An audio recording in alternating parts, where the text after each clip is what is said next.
something is lurking. I was just astounded at the size of it. In our homes and backyards. The baby's dead. At the length of 13 feet, it's got enough venom to drop and kill an 8,000-pound elephant. Hidden in plain view. Hybrids are often problematic. A beast that's appearing where it shouldn't be. Some of the worst invasive species are often hybrids. Monster Quest is searching for pythons in America. Got him. Ah! Witnesses around the world report seeing monsters. Are they real or imaginary? Science searches for answers on Monster Quest.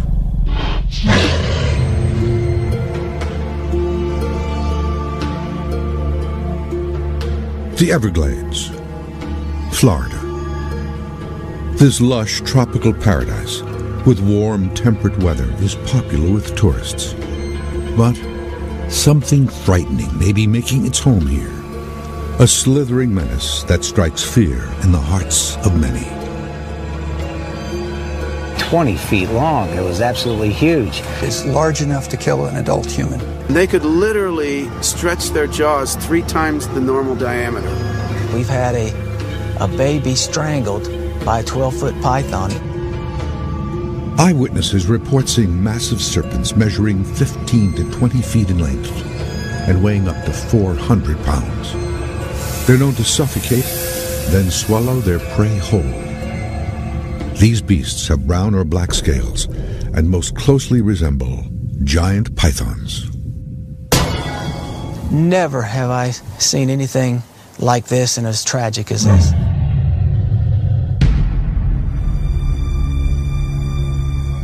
In the middle of the night, a large Burmese python escaped from its enclosure.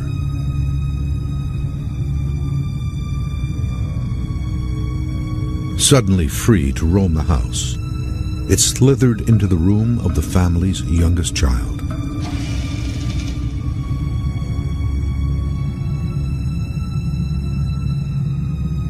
The python attacked the 2-year-old girl who was sleeping in her crib.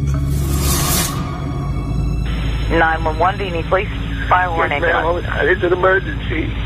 Okay, what do you need? You need a police, fire, or an ambulance? I don't know, the baby's dead. The snake had, it appears it had gotten up on a toy chest and then into the crib.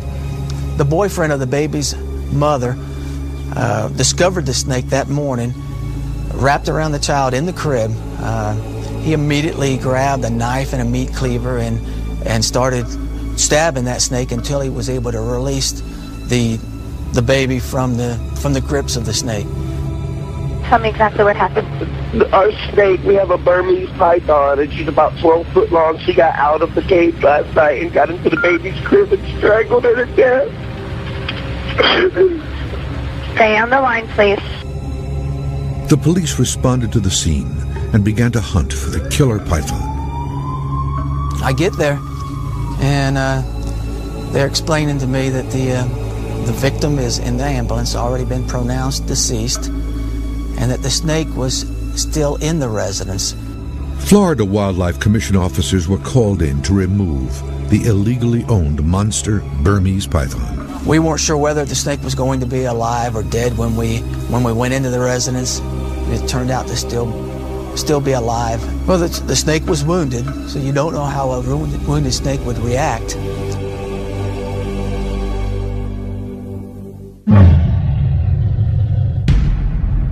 Pythons are not indigenous to the United States, but wildlife officials from across the country have been inundated with reports of these massive snakes. This Burmese python was captured in Apopka, Florida.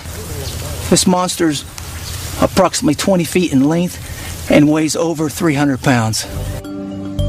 These deadly beasts are coming into contact with man more often. However, some experts are skeptical of the danger to humans. This researcher says snakes simply are not aggressive.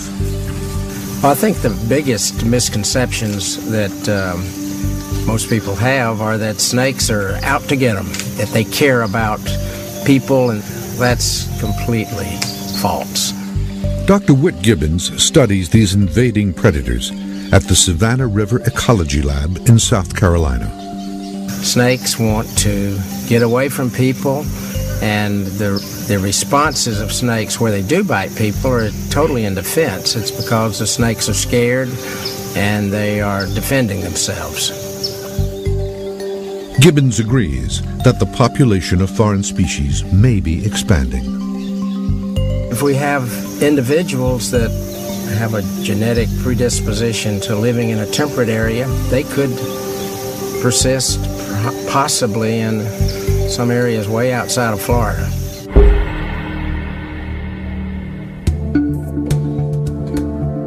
Now, Monster Quest will launch a search to confirm reports that invasive pythons are taking over places like Florida. The search will start near the Everglades National Park, not far from the homes, playgrounds, and schools of heavily populated South Miami. Okay, so this is the Everglades National Park right here. Bob, what area do you think we should search for down here, you and I? Animal expert Dale Pearson will lead the search near the Everglades. I think we'll go close to the national park boundary right over here near this urban area. Pearson will be aided by local guide Bob Freer. We'll scout the area so we'll know what it is we're looking at when we go out at night. But give us a chance to kind of look around, see if we can find out where maybe some of the snakes are holding up during the day. And then we'll go out at night and do some more building working around the urban area and some road running. The science team will test whether the massive snakes have migrated to other parts of the country. Joe Wasilewski, a wildlife biologist, will explore New York's Central Park, where invading snakes have been reported. He will see if environmental conditions could support a breeding population of these deadly predators. All right, well, I'm going to New York, and then we're going to check Central Park to see if it could hold a big constrictor and if the animal could live there.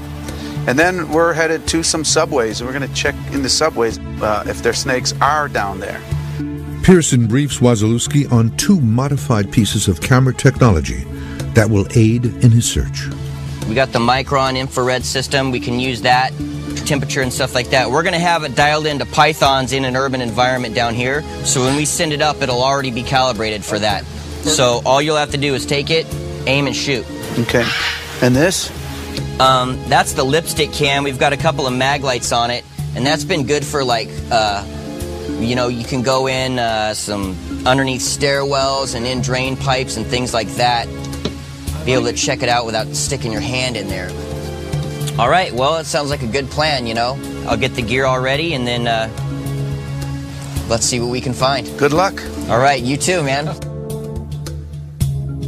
To help familiarize Pearson with the snakes they might encounter, Freer shows him some of the pythons that he has captured.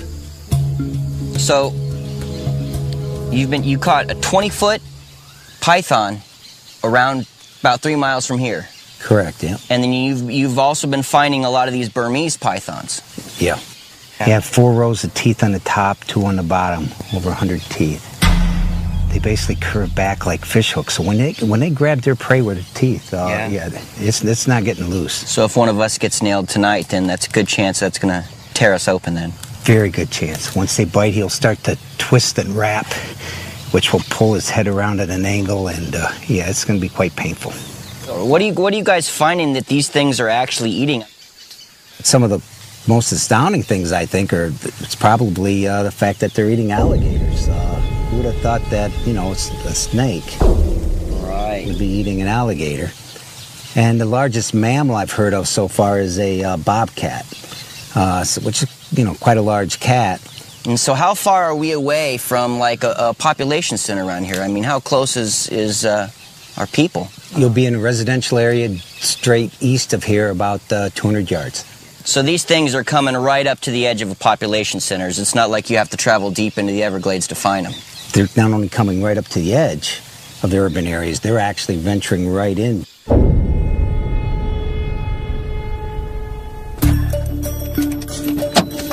The team drives to its staging location near the Everglades. The abandoned factory's foundation is full of stagnant water, crumbling concrete, and abundant hiding places. It's an ideal breeding ground for these monster snakes. So this is the place, huh? This is where we want to try your fancy little camera. All right, well, we'll see if we got anything living in the ductwork or in the pipes and give it a shot. All right. The structure is 150 feet high and surrounded by catwalks. The team starts its search at the building's highest point. Like right up in here. Oh, damn, look at those spiders. Abandoned for 50 years, the walls are filled with insulation and debris. Looks like that area's pretty clean. Or at least there's no pythons in it.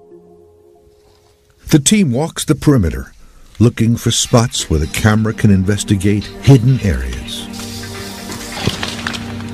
Yeah, let's go ahead and check. There we go. What do you think about this one right there? Yeah, let's try it. The team notices an open grate above what was once a sub-basement loading dock. Look, you see the water, how the water's moving down there? Yeah. Something big is moving around in the water down there.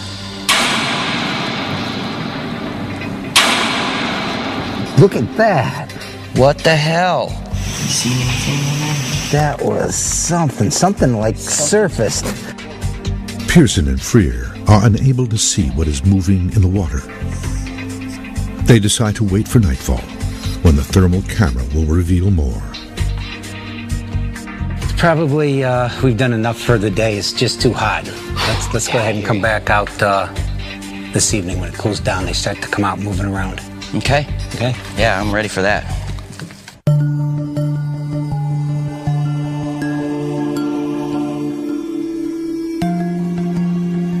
Monster Quest is searching for giant pythons that may be taking over Florida. Monster snakes have been feared in North America since the earliest settlers arrived on its shores. America is expected to find monsters when they arrived in an unknown land, and they did to some extent. The Europeans encountered deadly snakes previously unknown to them. They found the snake was an integral part of Native American culture. The settlers also discovered prehistoric burial mounds in the shape of giant snakes. The Americans took a perverse pride in the monstrousness of the wildlife and compared themselves to rattlesnakes and said, "We are dangerous, we cannot be toyed with, don't tread on us." And the rattlesnake became a sort of American icon to represent the independence and the dangerousness of the American settlers. In 1897, the New York Times reported that a large python was killing natives on a small island in the Florida Keys. They sent a search party into the woods and found the 34-foot python eating a deer.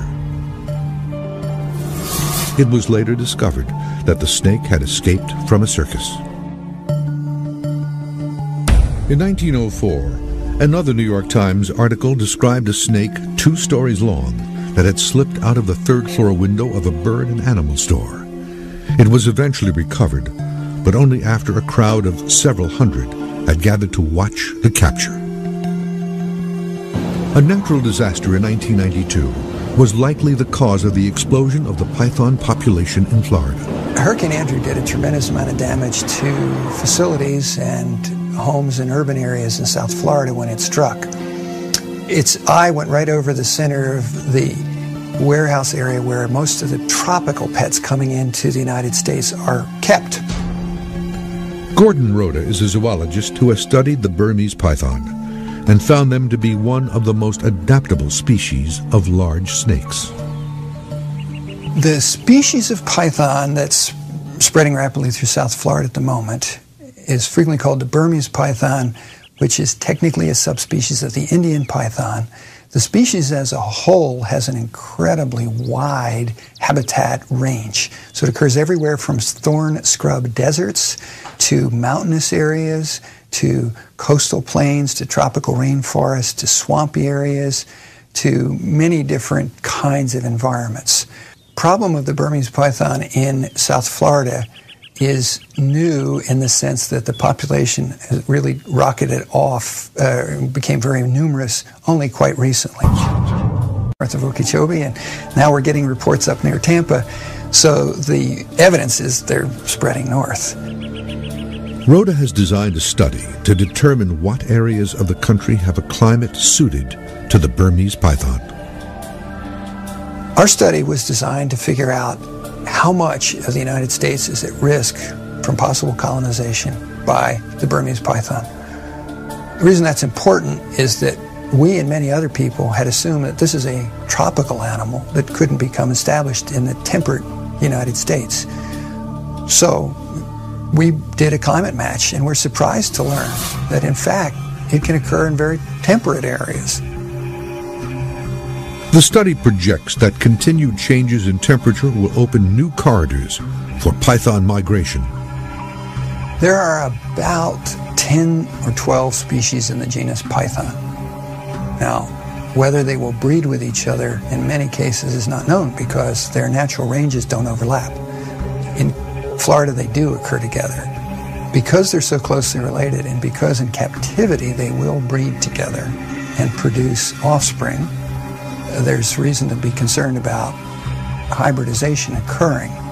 Some of the worst invasive species, especially plants, are often hybrids, that the hybrids, for one reason or another, have that combination of traits that is lacking in the wild types, but makes them very good at being invasive species. Rhoda believes that pythons could now currently invade areas as far north as Washington, D.C. With global climate change, it will extend further north. The climate match will go further north. By the turn of this century, places like New York City would be within the climate match.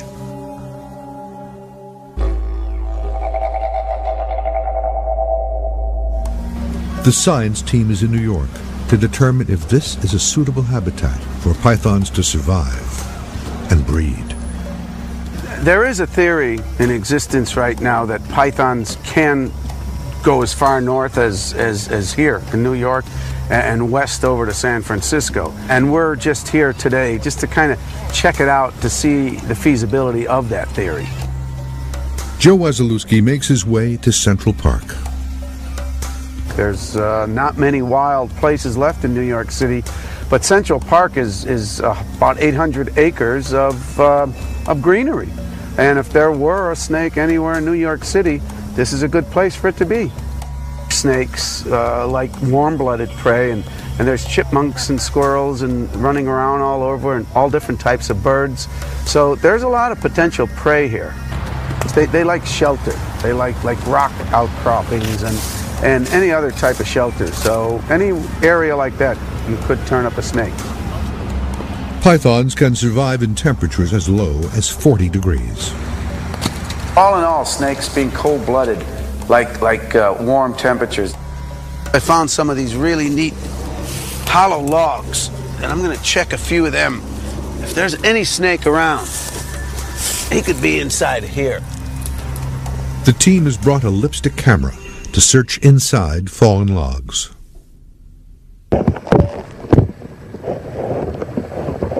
I think our best bet is to come back at night and check this with the thermal cam. Even though snakes are cold-blooded, the thermal camera can still be used, as pythons can generate a small amount of body heat through muscular contractions. There's something.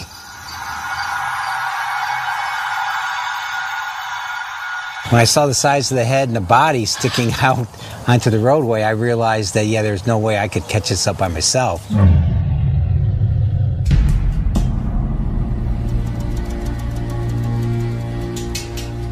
Bob Freer was called to remove a snake from a backyard, but he was skeptical of the snake's size. Occasionally we'd be getting calls throughout the year on huge snakes, and the huge snakes usually ended up being about 7 to 8 feet long. The person that called me was familiar with pythons and said he was positive it was a python, and said it's huge. Seeing the creature, Freer was shocked. The head was actually the size of my two hands together. It was huge. And I couldn't see the whole body, and it was going back into the woods. But I was like all the other people that called me. I swear, this snake had to be 20 feet long. It was absolutely huge. Freer realized the beast was too big to handle alone. So we went over there, and as we're getting ready to grab it, we're trying to decide, well, do we grab it like it's a lost pet, or do we, grab it quickly and hold it like it's an aggressive snake? And when we got closer to it and started to see the size of it, we thought we probably better grab a hold of it and hold on, because if it turned out it was aggressive and somebody got bit by it, it was going to be bad. When I jumped on the snake and grabbed its head, the minute it opens its mouth, I realized, yeah, it wasn't somebody's pet. It was mean, it was aggressive. Hey, I wasn't sure if I could hold on it. It was twisting out of my hands. Maybe I should have waited for some more help. Freer and his colleagues were able to wrestle the snake into submission. No doubt about it. This was a monstrous snake living right in people's backyards in the urban area. How a snake could be living in this type of area and not be seen before this is just amazing.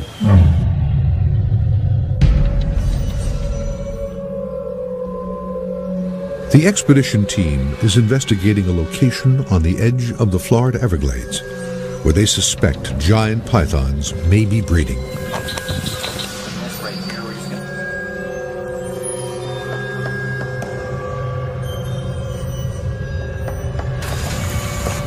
I'm just going to try to turn the sensitivity down just a little bit. Try to cut down the false readings. Here's another entrance to the duct system down here low. Ow! Son of a biscuit. And this place is just jagged edges all over. A python could get right up that right there though. So I pretty much scanned this whole building. Yeah, Not catching nothing here yet.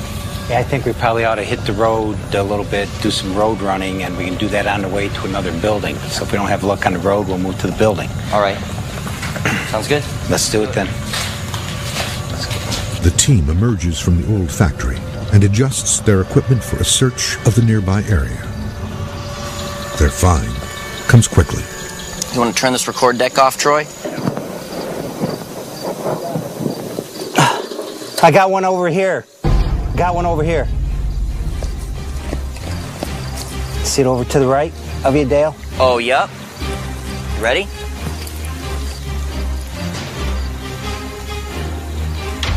Got him. Nice. All right. Baby Burmese python. Fresh hatch. They are breeding here in this location. We got one. For real, for real.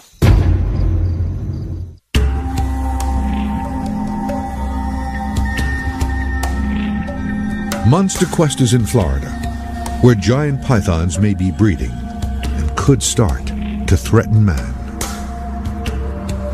In the 20 years since Hurricane Andrew, large snakes have increased in number throughout Florida.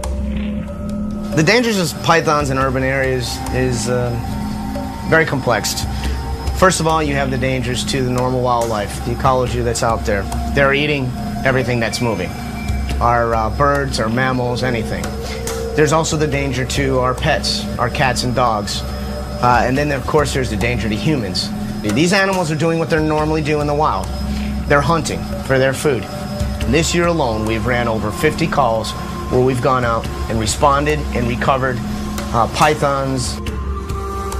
And pythons aren't the only deadly snakes in the area. I was going to die.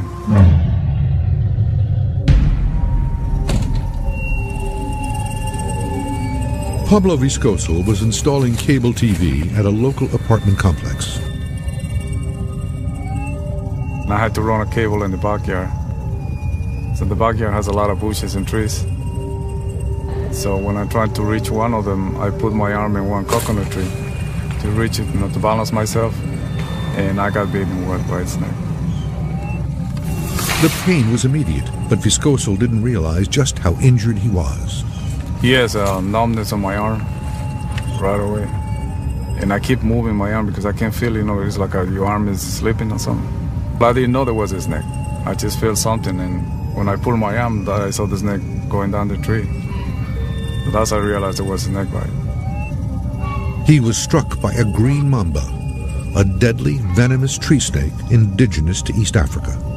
The snake's venom quickly began to take effect. I started feeling worse, My face was, it was kind of like, they said kind of like a one stroke. Half of my right side of my face, I have no feeling on it. And my arm, all the right side. At that point, I think I would die. I was going to die. The Miami-Dade Fire Department was called, and the anti-venom needed to save his life was administered. If one of these African green mambas bit me, yes, I'm very sure there's more foreign snakes over here in Florida. Even more terrifying than deadly venomous snakes is the possibility of crossbreeding between snake species. Exotic snakes are sold all over the United States. In fact, online, you could just type in and buy pretty much whatever kind of exotic snake you want, from pythons to boas to whatever. Snakes that would never meet in their natural habitats now intermingle in Florida. This causes some to fear a monster hybrid, a snake with crushing strength of a constrictor and the deadly venom of a cobra. There's some scientist that's terrified that they're going to get together and they're going to reproduce and provide some kind of monster snake. Wasilewski says that hybrids could happen only within the same family of snakes. When two snakes that are very closely related, when their ranges overlap, sometimes there's some hybridization that takes place in the wild. Pythons are more likely to crossbreed or hybridize than other snakes. Usually it's hard to tell them apart. Sometimes they have characteristics of both. Sometimes they retain more of the characteristics of one or the other. Scientists have proven that hybridization of snakes is not uncommon. In terms of hybrids, I know of people that have bred rat snakes and king snakes. People have crossbred reticulated pythons with Burmese pythons, and there is some instances of African rock pythons with Burmese pythons.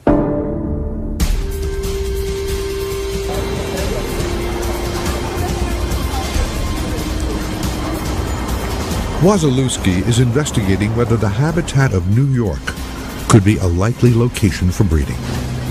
He's looking for pythons, the most adaptable of the exotic breeds.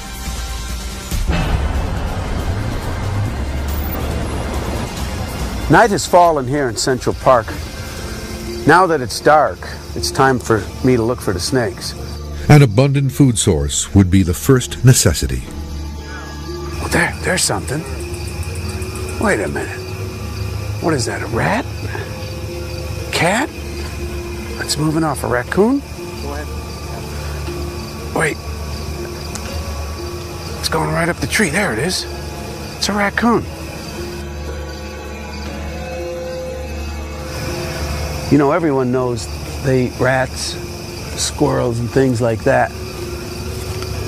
But Burmese pythons really like raccoons. We found raccoons in their stomachs on more than one occasion. Well, we checked and we didn't find any snakes. However, we did see a lot of native wildlife, which means there is food for snakes, so there is a chance they could be here. But I think I've got one more place to check tomorrow.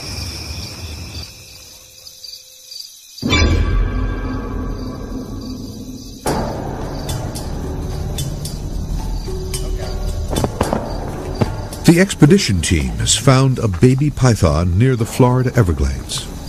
Got him. How old is this one right here? Just a couple months.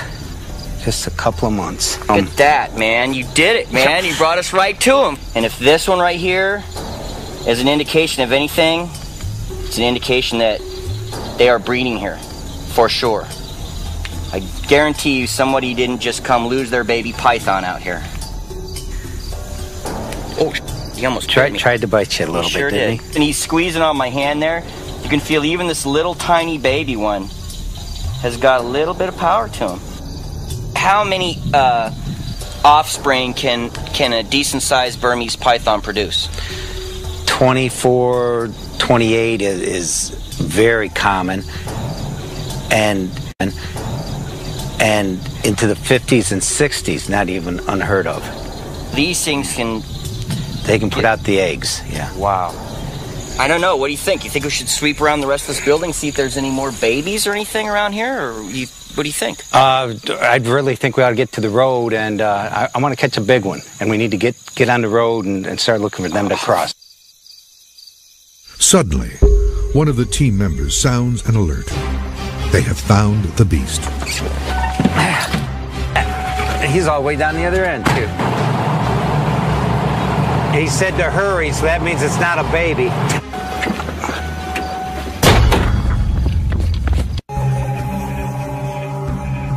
Monster Quest is investigating whether giant pythons could be invading America.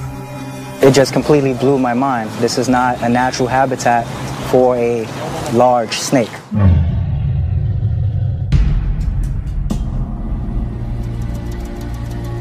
It was a peaceful fall day in Central Park with children playing. But something terrible was lurking. That's a good copy. Our department was notified by an individual that there was a snake in a rock. My division responded. The 9-foot boa constrictor was huge. Panic spread as park rangers and the NYPD were called in. When we responded, the individual pointed out where the snake was. The first concern was the public's safety. But I will also be concerned for people in the sense that they will be scared. The snake resisted all efforts to remove it from the rocks. Originally, we tried to gently pull out the snake. That didn't work. The second time around, we tried to pour water on the snake and loosen it up. That didn't work too well either. So eventually, we had to gently chisel the rock away from its body, and then we were able to pull it out of the rock crevice. And at that time, we realized the snake was 9 feet long, and it had a red tail, and it was brown in color. The park's rangers eventually captured the snake and put it on display in the zoo. The boa was likely released by its owner when the snake got too big.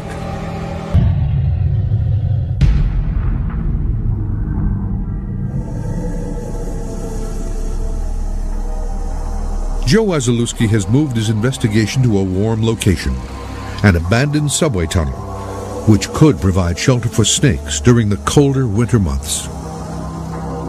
We haven't checked underground. This could be a place where snakes could live. So while we're here in New York, we're going to check it.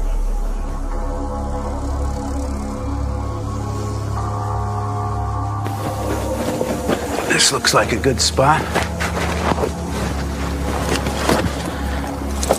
Let's see what we got here. Is check the temperature and humidity down here. I have this particular device that measures both. I sooner think there'd be some type of amphibian salamander or frog down here than a snake. But this thing goes for 5 blocks. There are little ways that snakes can get down, and they like humidities in the range of 65, 70 to 80, 85%. So snakes like it warm, and they like it a little on the moist side. Wasilewski explores deeper into the tunnel and finds a good place to use the lipstick camera. Let's see if it fits in this storm drain.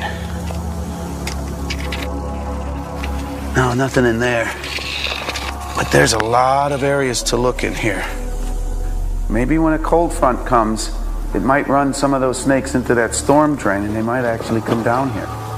With the constant temperature that it has here and the humidity, I mean, it's really good for a snake. So it is possible that they could use this because snakes use what they call a hibernaculum, which is underground, usually under the frost line. And I believe this place here would fit the bill.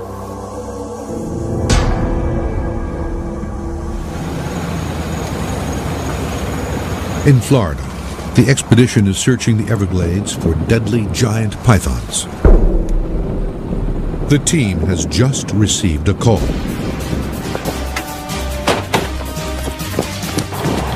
He said to hurry, so that means it's not a baby.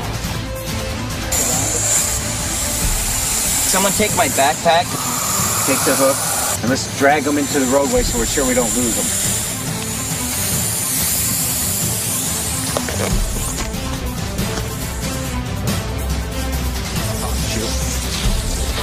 Ah!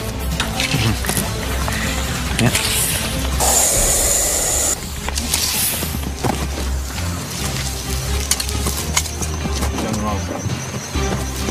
Yep. Come on over this way. Walk right around. Yep, there you go. Here's the fat end. That's good. You got him. Got him. You got him. Okay, now you're going to stop these from coiling around you. No, stay back. Yeah. Okay, now go ahead and examine them a little bit, and you can see where something's got his head, and we're... Recently, too, that's a fresh wound on his head. Look at the top of his head is gouged open. He's got maggots in there. I'm surprised he's still alive. Oh, I'm losing. Ow. And keep pushing the coils down as it tries to coil around you. Just take your hand, push those down. Oh, nice. I can't believe these things are frickin' living wild in Florida. It's not a myth, it's real. There's really gnarly pythons living in Florida. Whoever says it's not true is full of crap. Because this... Switch hands. On the neck. Grab his neck with the other hand. This thing... is as much as one person can handle. And this is what is this, Bob? What do you think? 6 foot? 6 foot? 7 foot? No, you're good. It's a good 10 foot. All I know is that it's everything I can do to keep this thing from frickin' breaking my wrist. So, yeah, he's wrapping my hand right now. You can feel it. You could probably crush your hand. Yep, go ahead. Yep, okay. Hey, watch your hand now. His head's already come around. His head's come around. Yep. Okay.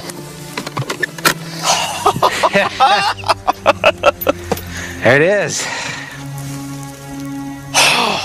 Did that just happen? Wow. I'm shaking. Monster Quest is searching for giant pythons in America. These deadly beasts may be spreading across the country. This snake expert survived an encounter with a 20-foot Burmese python. This scientist believes that pythons can survive much further north than previously believed. This park ranger captured a large boa constrictor in Central Park. This researcher has gone hunting for python wintering spots deep underground.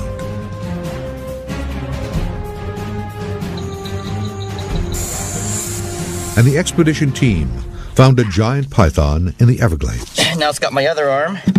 For anybody that doesn't believe that this animal is here and that it's established, I just spent 15 minutes on the side of the road wrestling with a 10-foot animal, and it's completely real. They're actually here, they're actually breeding, and they can get to be 15 to 20 feet long.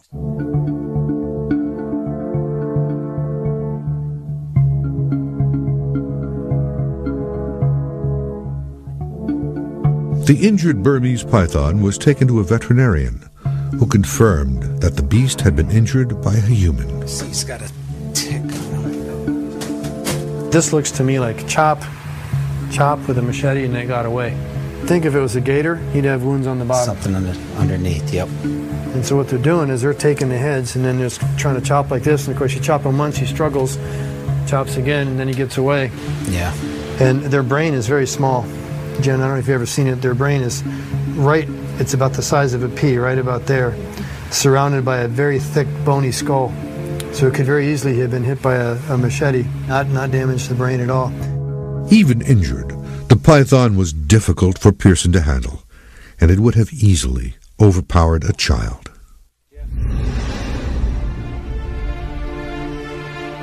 The team has established that pythons are breeding in Florida, where there are other exotic and deadly snakes.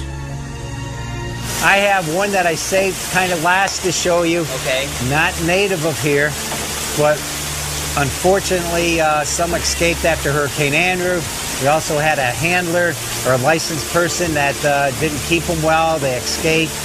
And we have come across a king cobra shedded skin. And we do know for a fact, because we have actually caught other cobras that you know, yes, they are down here, and we can come across them. In addition to the python infestation you got down here, there's potentially king cobras loose now in southern Florida. Unfortunately, yes. King cobras are the largest venomous snakes in the world. They exist in the wild only in Asia. Wow, that thing is huge. In Florida alone, there are over 170 licensed owners of venomous snakes, but many go unregistered. And he's actually eating pythons. We give him some of these burpees we find. He's a snake eater, yeah. But the cobras are more likely to eat a python than mate with one. Okay, to grab his tail and bring it up, Albert? I can think of no venomous species of snake that would ever hybridize with a python. In the wild, if they saw one another, the bigger one might want to try to eat the other one, but they certainly would never want to breed. And in terms of physical abilities, the organs, the reproductive organs, are completely different. It was like a key in a lock. They would never. A venomous species of snake could never reproduce with the python. The Monster Quest team meets to discuss its findings. How'd it go in New York? Pretty interesting. Central Park was pretty neat. You know, native snakes can survive there in the cold weather because they're adapted. They can go underground. Well, we had some good luck. We had some good luck. We actually caught two. We caught a newborn, maybe a month, 2 months old. Yep. It's that time of the year. Yeah. And then we caught. Actually, we didn't get a measure on it, but about a 10-footer. I guess what this expedition proves is that in South Florida, monsters are real. Yeah, right. And in this case, it's a 20-foot Burmese python, or a whole community of them breeding close to urban areas. The team has made some interesting discoveries. There are deadly Burmese pythons breeding near Florida's Everglades, close to the population center of Miami. And even more terrifying, there may be wild king cobras living here. These beasts are increasingly coming into contact with adults and children. The team has also discovered that the underground environments of major metropolitan cities might be warm enough to allow these creatures to exist much further north than previously believed. The exotic snakes in urban areas, it's going to increase the numbers. It's not going to go away. It's a novel predator, and it's potentially a serious problem from a human safety standpoint. The python population, or the problem we have in the Everglades, has not peaked as yet. And I believe the numbers are going to get larger, as well as their sizes are going to get larger over time. So if you're in the South Florida area, or if you're in an area where you hear that there might be these invasive species out, you need to take it seriously. You can't say, it won't happen to me, it's no big deal. I'm here to tell you right now, these animals are real, they're really out here, and they really can kill you.